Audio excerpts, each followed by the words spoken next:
A dramatic day of developments in South Korea, a country now in the grip of a major political crisis. Martial law and military rule declared by President Yoon earlier in the day have now been lifted. He'd accused the country's main opposition party of paralyzing his minority government and sympathizing with North Korea. Well, troops were on the streets and there were clashes between police and protesters outside Parliament when martial law was announced. Demonstrators then demanded President Yoon be arrested. There is relative calm now, but the crisis has alarmed many around the world. With South Korea, a democracy firmly allied to the West, but sharing a border with communist North Korea. Both the US and the UK say they're deeply concerned about the situation. Well, Laura Bicker is live in Seoul for us tonight. Laura.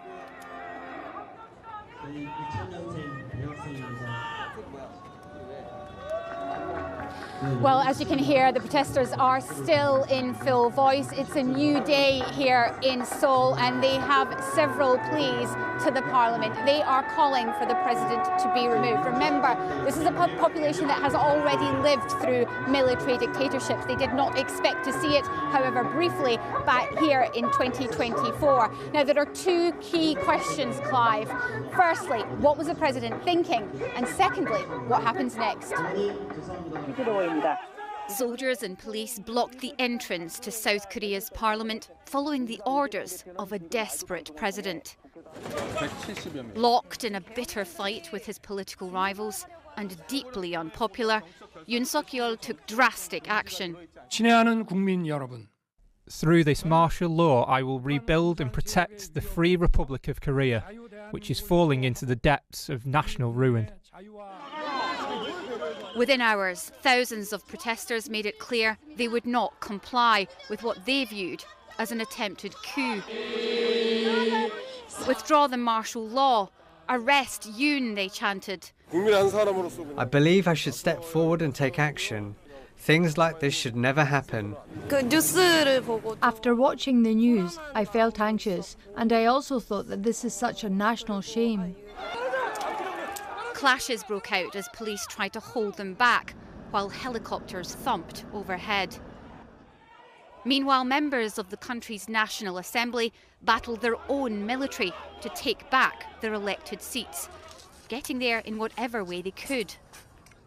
The vote was unanimous. Martial law was overruled, while the country's parliament bore the scars of the evening's chaos.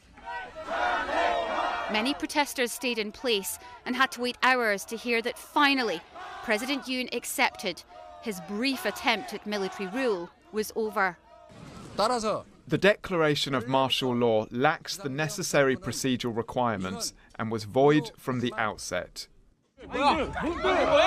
South Korea is a stable democracy, but it's also a noisy one. And today its parliament and its people roared at the most serious challenge to the country's democracy since the 1980s. Yeah, concern where you are, Laura. And for the West, after events today, what could happen next?